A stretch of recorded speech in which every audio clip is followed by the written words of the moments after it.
बीजू अपनी पत्नी अमला के साथ नौकरानी की तलाश में शहर में आता है। मेरा नाम है अमला, कर दूंगी सब पे हमला। अरे भाग्यवान, क्या हुआ?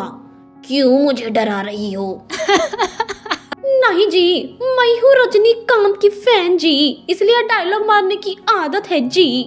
हाँ, ठीक है, बस जल्दी से नौकरानी मिल जाए तो रोटी और दाल का इंतजाम हो जाएगा।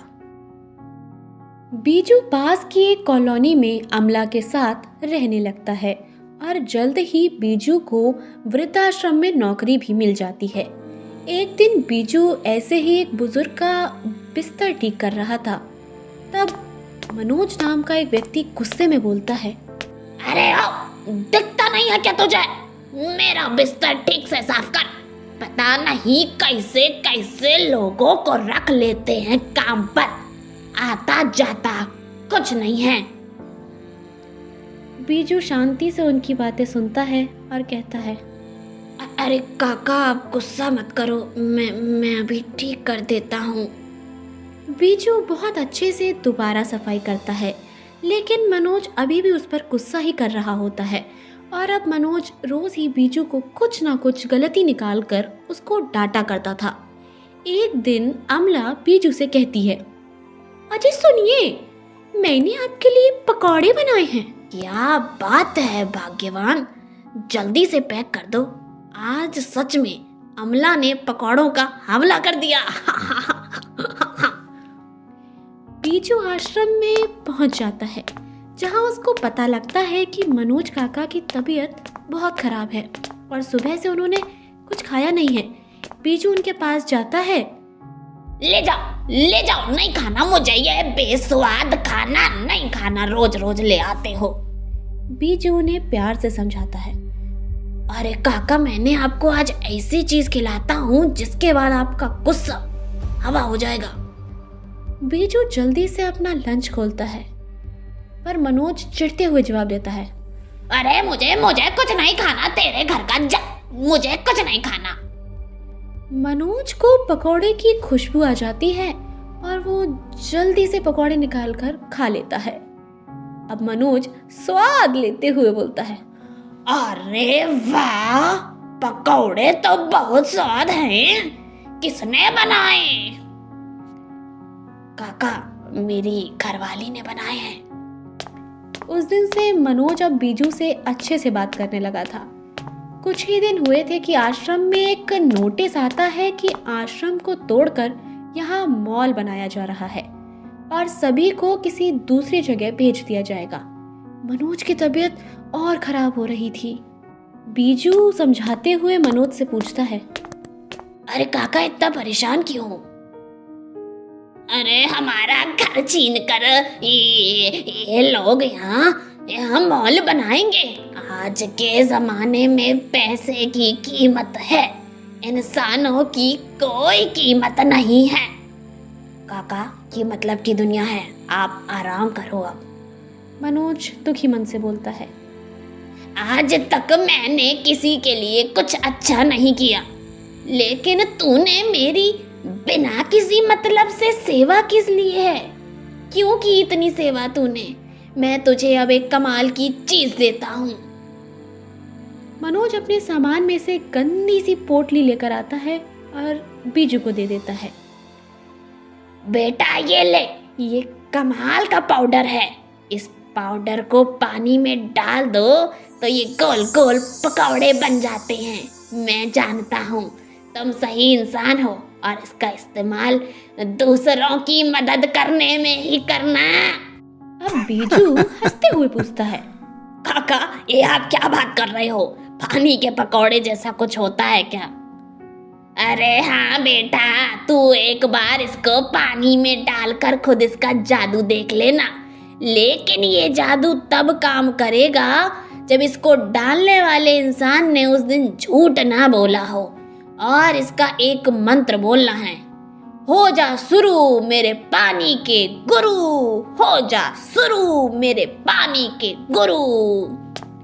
बीजू वो पोटली लेकर अपने घर आ जाता है, लेकिन उस पोटली को अमला को दे देता है। अमला पूछती है, मेरा नाम है अमला, कर दूंगी सब पे हमला। अजी इसमें क्या है इस पोटली में? अरे भाग्यवान, कुछ नहीं है इसमें, काका का जादू है इसमें, तो इसको साइड में रख दे, किसी काम का नहीं है। अमला पोटली को साइड में ही रख देती है। कुछ दिन बाद आश्रम को खाली करा दिया जाता है। बीजू की नौकरी भी चली जाती है।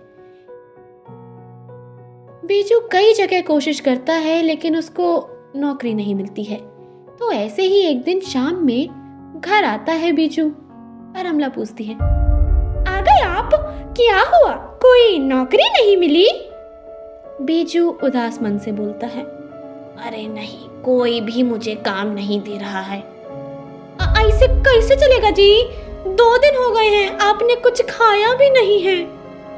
बीजू और अमला एक और दिन पानी पीकर सो जाते हैं।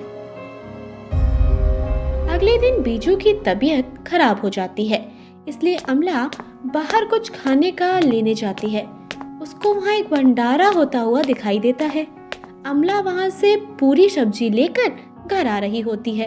तभी एक बुजुर्ग आदमी उनके पास आता है और वो बुजुर्ग रोते हुए बोलता है, अरे बेटी कुछ मदद कर, मैंने 5 दिन से कुछ नहीं खाया है। मेरी बीवी को अभी कुछ खाने को नहीं मिला तो वो मर जाएगी। बेटी मदद करो। अमला को उन पर दया आ जाती है और वो बोलती है, अरे बाबा आप ये ले जाओ। अमला वो पूरी सब्जी उस बुजुर्ग को दे देती है और उदास मन से घर आ जाती है। तभी अमला की नजर उस पोटली पर जाती है और वो पूछती है, ये क्या है जी? आपने मुझे बताया था कोई पाउडर है, बताइए ना ये क्या है? कुछ नहीं है, क्या बताऊं तुमको अमला, इसको ही बनाकर देख लेते हैं। चलो, अब कोई और चारा तो बचा नहीं है। बाबा कह रहे थे कि इसको पानी में डालो तो एक मंत्र बोलो और पकौड़े बन जाएंगे। आओ करके देखते हैं। मंत्र बोलेंगे और पानी में डालेंगे। अमला वैसा ही करती है और देखते ही देखते बहुत सारे पानी के पकौड़े बन जाते हैं, जिसे देखो दोनों बहुत खुश हो जाते हैं। दोनों पेट भरकर पकौड़े खाते हैं। अजी सुनो, हमने ये स्वादिष्ट पकौड़े को बेचना चाहिए ताकि हमारी आर्थिक हालात थोड़े ठीक हो जाए। अमला के कहे अनुसार बीजू एक ठेले पर पानी के पकौड़े बेचना शुरू कर देता है। पकौड़े इतने स्वादिष्ट होते हैं कि दूर दूर के गांव के लोग भी वहां आकर खाने लगते हैं, जिससे बीजू की अच्छी कमाई होने लगती है। बीजू के पानी के पकौड़े की वजह से कमलेश की दुकान के पकौड़े अब कोई नहीं खाता था, जिससे कमलेश को बीजू से जलन होने लगती है। ये सोचकर कमलेश एक दिन गुस्से में सोचता है, से इस बिज्जू ने पानी के पकौड़े की दुकान खोली है, तब से हमारे पकौड़े कोई नहीं खाता है। आखिर ये पानी के पकौड़े बनाते कैसे हैं? राज पता करना पड़ेगा। कमलेश छुपकर बीजू के घर जाता है। जब अमला पानी के पकौड़े बना रही होती है, कमलेश सारा राज जान जाता है और ठीक टाइम देखकर वो पाउडर वाली पोटली चोरी करके अपने दुकान की सारी खाने वाली चीजों पर डाल देता है और इंतजार करता है। लेकिन थोड़ी देर बाद कमलेश चीखते हुए बोलता है, अरे मैं तो मर गया, लुट गया, ये सब क्या हो गया? कमलेश की आवाज सुनकर बीजू वहां आ जाता है।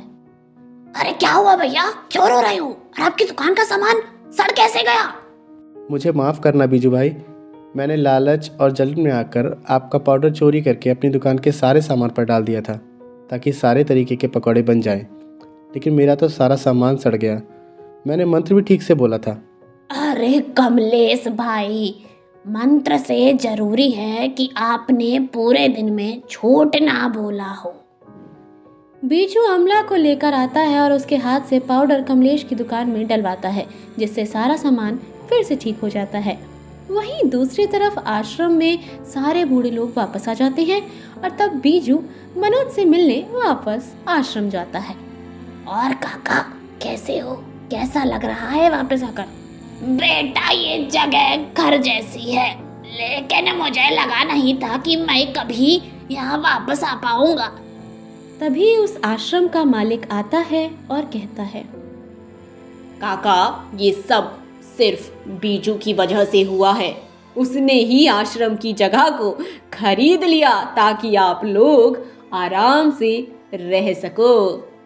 अरे इसमें मैंने कुछ नहीं किया, ये सब तो आपके पानी के पकौड़े का कमाल है। इस तरह बीजू ने पानी के पकौड़े से कमाए पैसे से आश्रम की जमीन खरीद ली और कई लोगों की मदद की।